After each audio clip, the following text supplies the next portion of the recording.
In the night file she accidentally forwarded, there was male laughter and her phrase, "This marriage is a profitable project." In the morning I packed my things. You know how sometimes your gut tells you something's off, but you ignore it because you'd rather believe the lie than face what the truth might actually mean? Yeah. That was me, up until 11:42 p.m. last Thursday. I was in my office, catching up on a couple overdue invoices, when my laptop chimed. One of those cloud storage alerts. Harmless on its face, an automatic sync from a shared device. But this one had no label, no folder. Just an audio file named with a long, auto-generated string of characters and a timestamp. 9:16 p.m. 2 nights prior. At first, I figured it was corrupted or some random snippet. But something told me to hit play. I wish I hadn't. The audio kicked on mid-conversation. I heard the tail end of someone laughing. A man's voice, smug and comfortable. Then, clear as day, Lauren's voice followed. Not the one I hear when she calls me during lunch, or the version of her I see on Sunday mornings with coffee and my hoodie on. This was her voice with the edge turned up. Sharper, flirtier, a little too at ease. "Honestly?" she said with a laugh that didn't sound like it belonged to my fiancé. "It's not about love. Not really. It's a long-term investment. A merger, if you will." Then came more laughter. The same guy's voice, louder this time, like he couldn't believe his luck. "And he buys it?" "Oh, completely," she said, pausing just long enough for it to sting. "He's sweet, predictable, generous. And hey, marrying well is still a thing, right?" The recording cut there. Just 3 sentences, 32 seconds. But it changed everything. For a while I just sat there, frozen. I didn't even react. I didn't get angry or cry or punch anything. I stared at the waveform on my screen like if I looked hard enough, it might rewrite itself. Might glitch out and vanish like it never existed. But it didn't. It stayed. And when I clicked into the file's metadata, I got confirmation that the sinking feeling in my stomach had a zip code. The recording was captured inside a boutique hotel in downtown Austin, the Verona.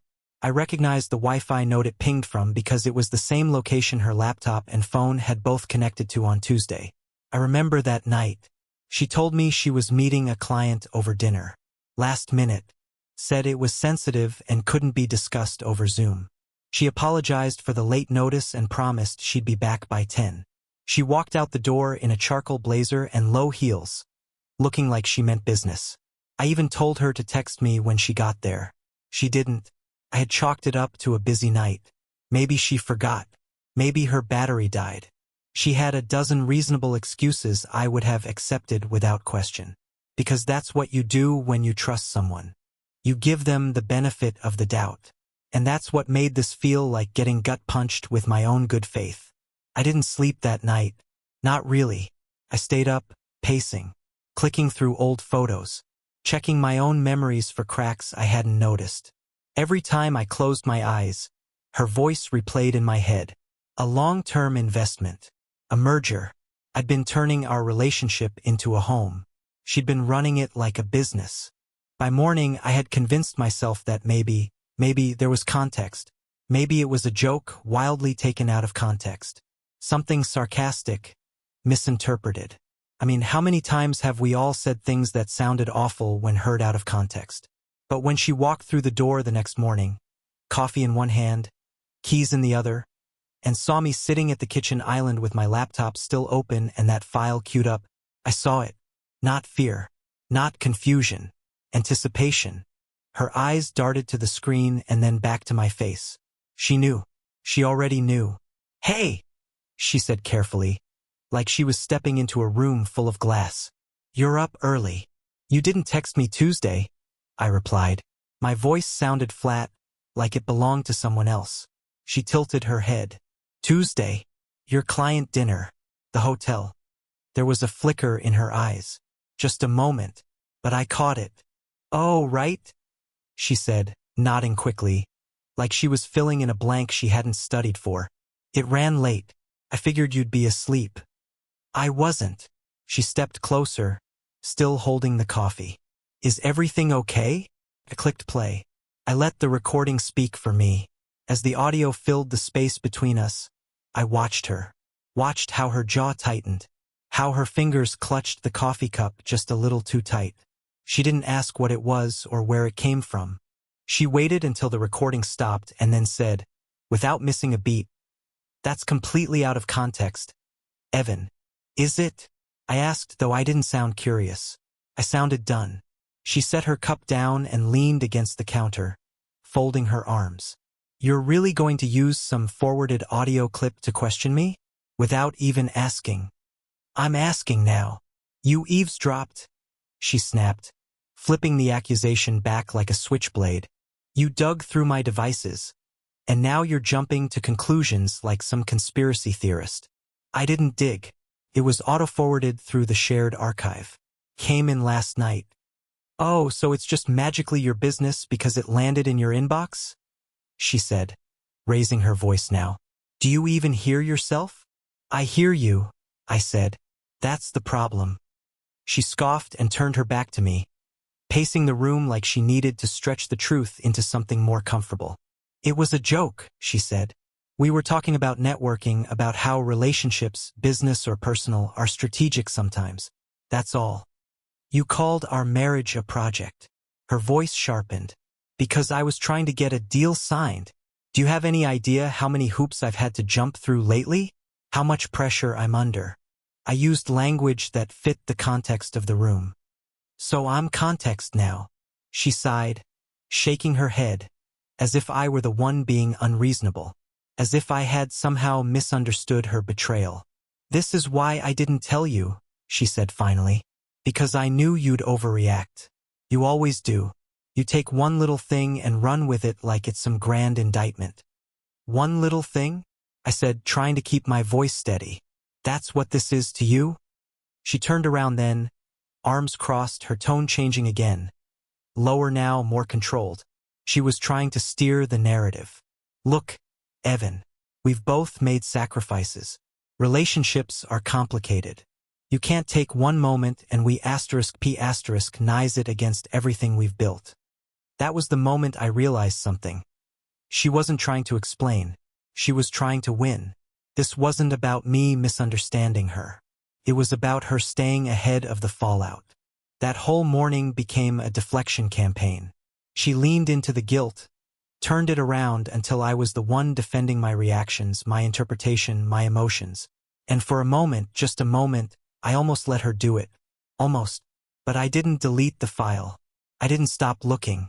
Because deep down, I knew that when someone gets this good at spinning their words, it's not their first time doing it. It's just the first time they got caught.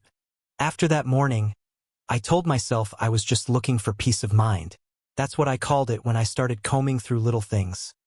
Habits, dates, conversations, searching for patterns I'd missed. I wasn't trying to build a case. I was trying to prove myself wrong. But the more I looked, the more I realized I hadn't been paranoid. I'd just been paying attention too late.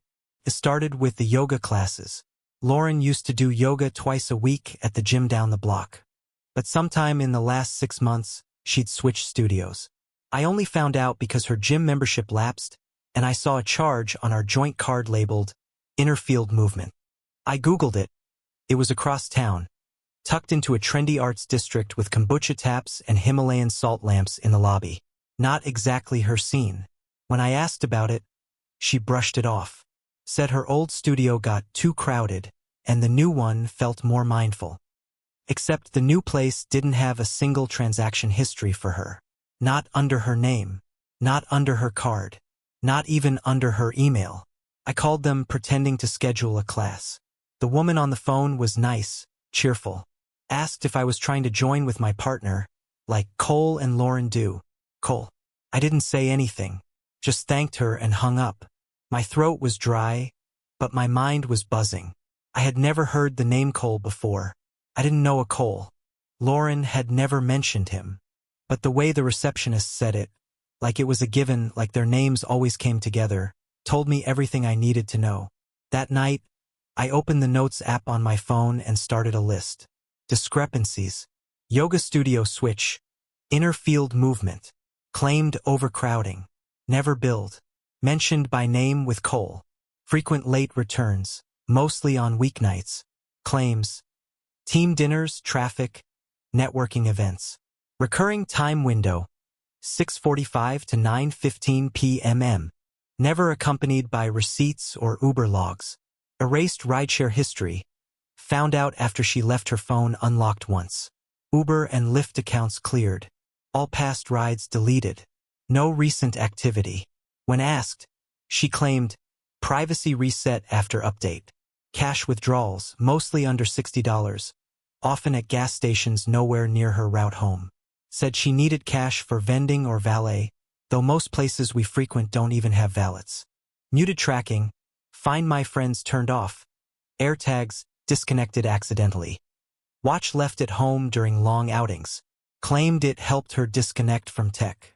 And then there were the financial breadcrumbs. I manage most of our shared budget bills, subscriptions, savings. But Lauren handled our supplemental account. That's what we called it. A separate debit account for personal things. Groceries, occasional splurges, date nights. I pulled up the records and saw something odd. Small charges labeled under vague vendors, STN Retail, AUX Devices Inc., Phoenix Holding, and a few with no names at all.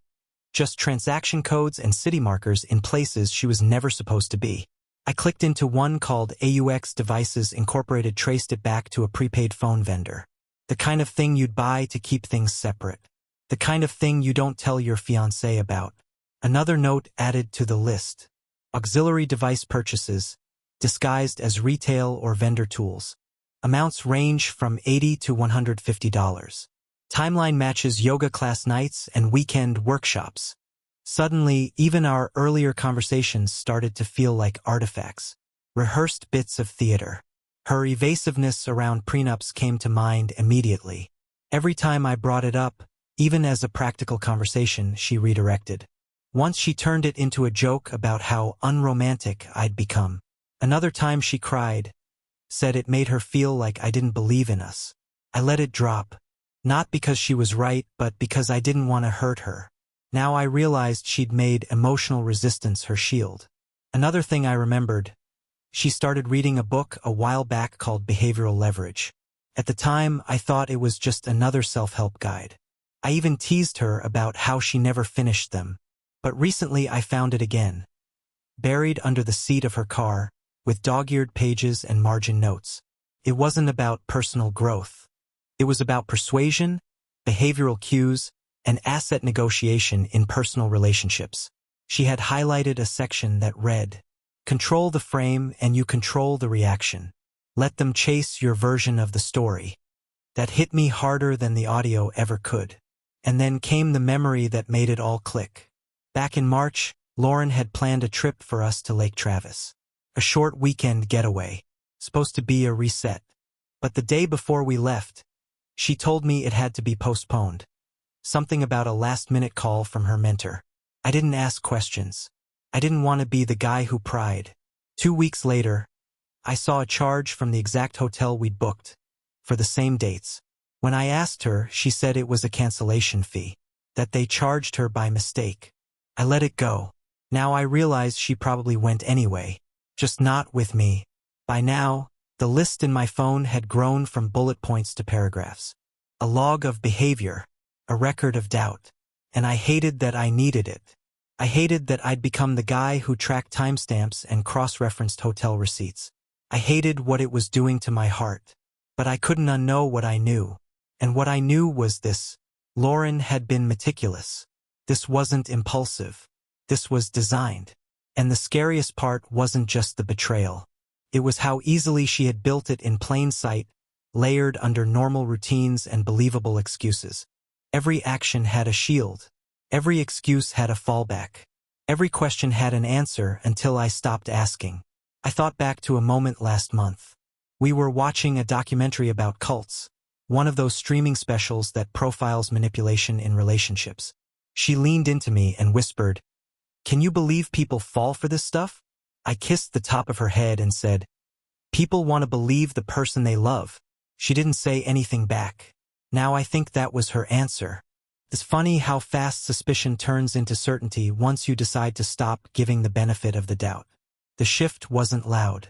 There was no dramatic argument, no confrontation. It was just me, standing in our shared apartment, knowing that somewhere between my coffee maker and her closet was the truth she thought I'd never look for. Lauren was at a friend's branding retreat that weekend, one of those vague, pseudo-corporate events she claimed was vital for networking with serious creatives. I had no idea what that meant, and at this point I didn't care. The apartment felt quieter than usual without her in it. And for the first time in months I could think clearly. I started with the obvious, her side of the closet. At first, everything looked as expected. Neatly folded sweaters, a few travel totes, boots organized by season. But tucked behind a stack of scarves, near the back corner where she kept things I'd never seen her wear, I noticed something out of place. A small zippered pouch inside an old sunglasses case. It felt too light to hold glasses. Inside was a prepaid phone. Black, cheap. One of those burner types you could buy at a gas station kiosk. The label on the back had been scratched off. The SIM card was active, and when I powered it on, it unlocked without a passcode. The screen lit up with a message preview from someone saved as simply, "See." My stomach dropped. I didn't even have to read the first full text to know. Still, I did. Every message, every thread, 8 months of conversation, each more incriminating than the last. There were nicknames, inside jokes, shared photos, voice recordings, plans, coordinated alibis, even a private photo album titled Portals that made my throat dry up. I didn't need to open a single picture to know what it contained. But the real weight wasn't in the flirtation. It was in the logistics. There were geotags of meetups, hotel lobbies, studio rentals, weekend cabins up in Marble Falls. Every location Lauren had supposedly been at for client work had a matching check-in from C, usually just hours apart. The kicker? Cole's full name was in one of the Venmo **TS she sent. I had a last name now, a digital footprint. I dropped the phone on the counter and walked into her home office. My hands were shaking, not with rage, but a strange mechanical calm, like I was moving through a fire drill I'd rehearsed in my head. I sat down at her desk and opened her laptop. Her password had never changed, her childhood dog's name, which now felt almost insulting. Within seconds, I was inside. There was a folder on her desktop labeled Q4 Vision. But inside were no decks, no spreadsheets, just a string of nested folders with vague, non-work labels. One folder was called Transitions. Inside, a series of voice memos labeled things like separation_2A, rehearsal_voice, exit_comma, MP3. I clicked the first one. It was her voice, calm and practiced. I think we both saw this coming. It's been a gradual unraveling. I still respect you deeply, and I want us to part on good terms. She paused. And I'll always care about you, but we're in different seasons of life. I need to prioritize my growth. There were multiple versions. She was literally rehearsing how to leave me, like a script. She was going to perform heartbreak, and I was the unwitting audience. I backed out and opened another folder labeled Staging. Inside, digital receipts, room bookings under fake initials, Amazon orders for AirTags, rideshare credits sent to third parties. There were synced access logs to Cole's apartment building, showing entry timestamps that overlapped with nights Lauren told me she was at work dinners. She even had a Google Sheet titled Shared Planning Clean Copy, which was just a calendar of our life over the past year. Side-by-side columns. What he thinks versus actual. It was color-coded. She had been running this like a startup. I wasn't her partner, I was the exit strategy. But there was more. One spreadsheet titled Net Position listed categories: rent support, tech upgrades, travel split, asset investment. Next to each item was a value and a line marked projected return. Underneath, in tiny gray text, model assumes 18-month ROI cycle. Goal, exit with equity, soft assets plus brand growth. Brand growth? That's when it hit me. I wasn't just being cheated on. I was part of a pitch deck. I clicked into her Google Maps history. She hadn't cleared it. Or maybe she didn't think she had to. Pins dotted every corner of the city. I started cross-referencing locations from the phone conversations with the timestamps from the shared calendar. It all matched. But the moment that really broke me was finding a shared playlist between her and Cole. Just titled Rooms. Every track was about escape. Track 1, Leave the Light On. Track 5, Disguise. Track 9, Other People's Houses. I'd heard her play some of those songs while making dinner. She hummed them around me. I thought they were just background music. Turns out they were breadcrumbs. This wasn't careless. This wasn't temporary. This was layered, intentional, almost clinical. She hadn't just lied to me. She designed the lie, prototyped it, ran A/B tests on it. Her life with me was a facade she kept adjusting for optimization. Like I was a case study. And even though every bone in my body told me I'd seen enough, I kept going. I needed to be sure there were no cracks left for her to crawl through later. No, it's not what it looks like. No, you misunderstood. I wasn't going to be gaslit back into silence. So I compiled it. I took **TS, backed up the phone, archived her laptop folders to a private cloud. I created a timeline that couldn't be bent. Not by charm, not by manipulation, not by performance. The moment I closed her laptop, I felt something in me harden. Not in a bitter way, not even with hatred. Just done. I walked back to the kitchen and stood in the silence for a long time. The clock ticked louder than usual. I looked around our apartment, the one we picked together, decorated together, the place where she'd kissed me goodnight after lying to my face. And all I could think was, she thought she was the only one writing the script. She had no idea I'd flipped the page. Once the fog cleared and I could look at everything plainly, I started wondering one thing more than any other. Was I the first? Not the first person she had dated. That's obvious. I mean, was I the first target? The first to be drawn into this pattern, whatever this was, because what I uncovered didn't feel like a spontaneous betrayal. Felt like something she'd done before, and I wanted to know how far it went. So I reached out to Noah. He and Lauren had dated years ago, briefly, before I ever met her. I only knew about him through an old tagged photo I'd stumbled across on her deactivated Facebook account. He had one of those unforgettable faces. Kind, alert eyes, but a cautious smile, like someone who'd learned to laugh carefully. At the time, I thought it was just a college fling. She never mentioned him. Now I understood why. I messaged him on a throwaway email. Subject line, Lauren. Past and present. Need your honesty. I didn't expect a response. But within 2 hours, he wrote back. He agreed to meet me the next day at a coffee shop halfway between his office and mine. I didn't tell him what I'd found. I just asked if he'd be willing to talk about their past, that I had some context. When I showed up, he was already sitting there, nursing a black coffee, fingers tapping the rim like he was holding something in. His expression didn't change when I sat down. He didn't ask how I knew. He just said, "She did it to you too, huh?" That hit harder than I thought it would. Noah had been where I was, years before. He looked fine on the outside. Married now, a kid on the way. But as he talked, I saw the echoes of the same storm I just walked through.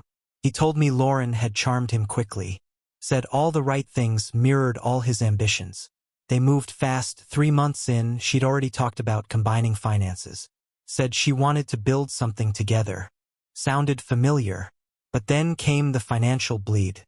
She pitched joint investments, side hustles, digital assets, a podcast concept he'd bankroll, and branded content for her photography channel.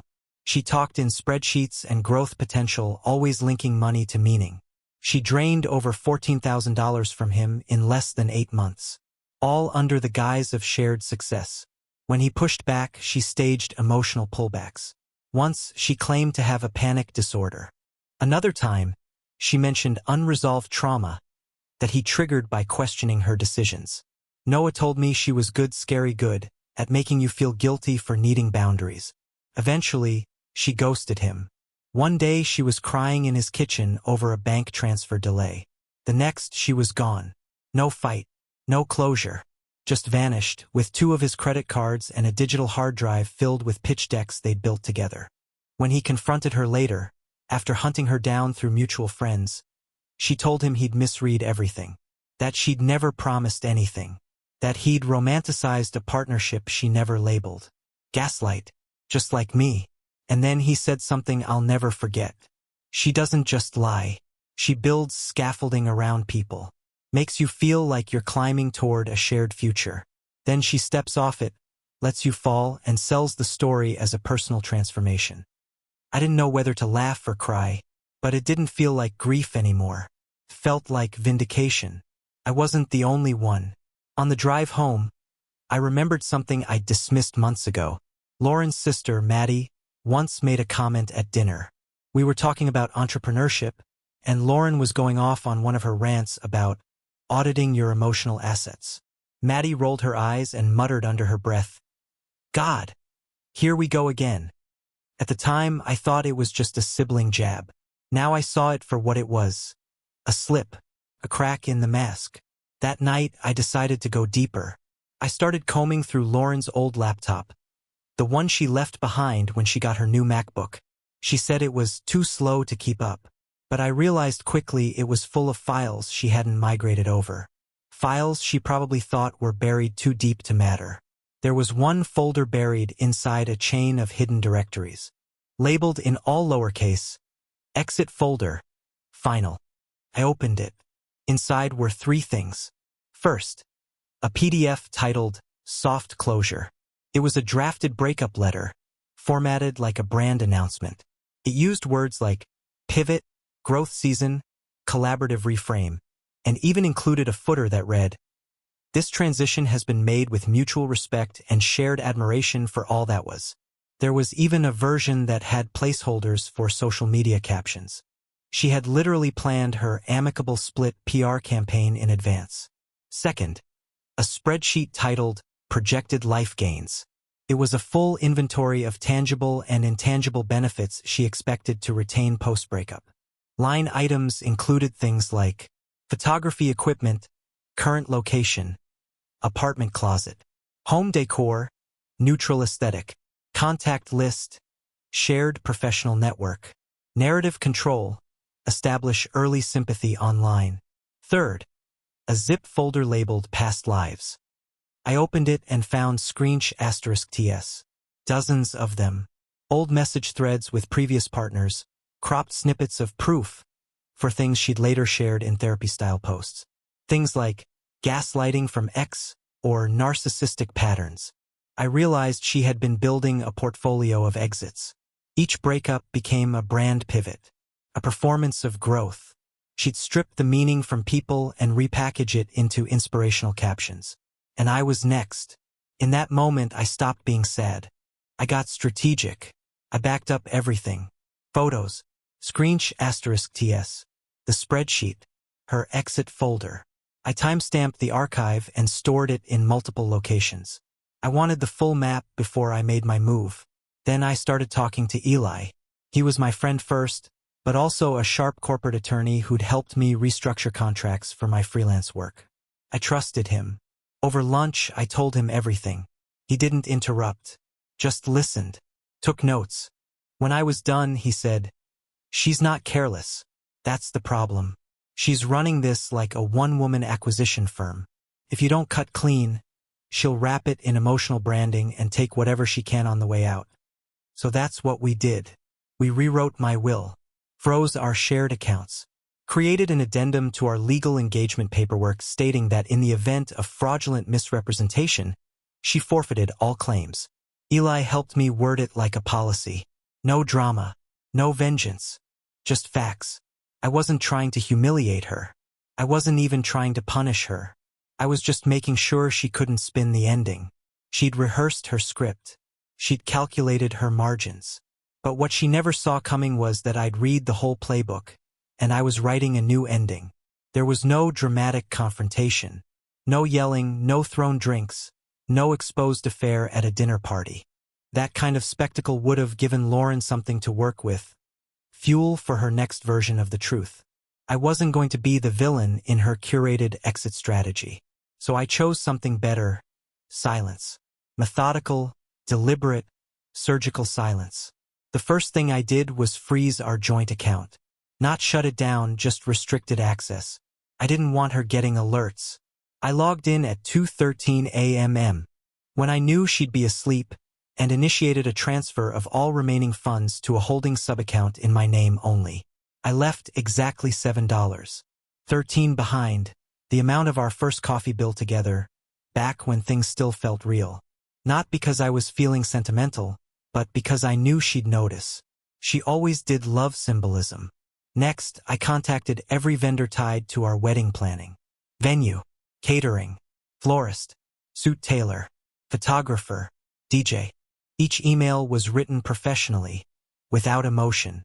I told them we were reevaluating the timeline and to place all services on indefinite hold. I paid any outstanding deposits myself and asked that all future communication be directed solely to me.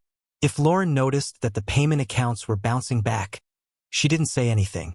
Maybe she thought it was a technical error. Maybe she was too distracted rehearsing her monologue. Then came the subscriptions. I combed through our shared expenses, software tools, scheduling apps, design platforms, and revoked her access one by one. Most of them were under my business accounts anyway, grandfathered in from before we merged our work. She'd always piggybacked on my licenses. I changed the passwords, reset the two-factor auth, and purged her email addresses from the authorized users list. That night, I made a checklist. White heavy checkmark, shared savings rerouted. White heavy checkmark, vendor hold requests confirmed. White heavy checkmark, financial access revoked. White heavy checkmark, digital tools cleared. White heavy checkmark, cloud folders locked. Everything was archived, time-stamped, encrypted, and backed up in 3 separate cloud vaults. By the time I was done, she was still asleep in the bedroom, completely unaware that the house she thought she was controlling had already been structurally dismantled underneath her. And that's when I wrote the note. It wasn't long. Just a square of white cardstock, folded in half, slipped into the garment bag that held her wedding dress. The same dress she'd insisted on getting tailored in secret for a reveal moment on the big day.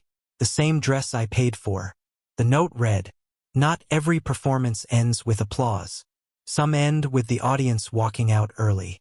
You'll find all the details in the documents. Consider this the end of your campaign. I left it there under the satin lining, so she'd only find it when she went for her final fitting. Timing mattered. I wanted the message to land when she felt safest, when she thought she'd finally secured the role of heartbroken heroine in the story she was directing. I wanted her to unzip that bag and realize the entire narrative had flipped without her knowing. But I didn't stop there. I scheduled a secure package drop to her work inbox. Eli helped me put together the legal envelope. Contained a revised legal addendum to our engagement terms, citing malicious misrepresentation of intent, a notarized statement revoking her financial claim to joint property pending legal arbitration, a list of digital infractions, including monetized use of shared assets, a formal notice of engagement withdrawal. No emotion, just language. I timed the email to arrive on the same day as her wedding dress fitting. A quiet detonation from 2 different angles. That week, I also reached out to Maddie, Lauren's sister. I didn't tell her everything, just enough. Enough for her to know that I wasn't ghosting her family, that I wasn't the monster Lauren would inevitably paint me as. Maddie didn't ask many questions. But before we hung up, she sighed and said, "I figured something was coming. I'm just sorry you had to find out this way." Funny thing was, I wasn't sorry anymore. I'd grieved the idea of us long before I started dismantling it. The real loss wasn't Lauren. It was the version of me that had trusted her blindly. That guy was gone. The next step was subtle but important. Control the optics before she could. Lauren was big on social media timing. She believed in owning the frame. She'd once said that whoever posts first wins the story. So I preempted her. No grand announcement. Just a quiet status update on LinkedIn. Restructuring my personal and professional commitments this fall. More soon. I knew she'd see it. And I knew she'd panic. Not because of what it said, but because of what it didn't say.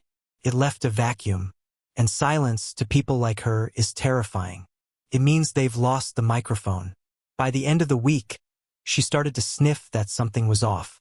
She asked why the caterer emailed her directly with a pause request, why her Tailwind login didn't work, why the joint planner calendar showed all future events as archived. I told her I was streamlining things. She raised an eyebrow. Without telling me, I looked her dead in the eye. You've been streamlining for months. I'm just catching up. That shut her down. I watched her that night as she stood by the window, phone in hand, staring at something that probably wasn't loading right. I could tell she was trying to decide whether to panic, pivot, or perform. She did none of the above. Just turned to me and asked, "You still want to go to the fitting?" I said yes, because that was the plan. 2 days later, we walked into the boutique together. She played it cool, smiling at the clerk, hugging her stylist, chatting about silhouettes and veil options. She looked like someone winning, and that's exactly what I needed her to believe. While she changed in the back, I slipped the envelope onto the counter and nodded at the assistant. "Please make sure she finds this in the bag after final inspection. It's personal." She nodded, confused but polite.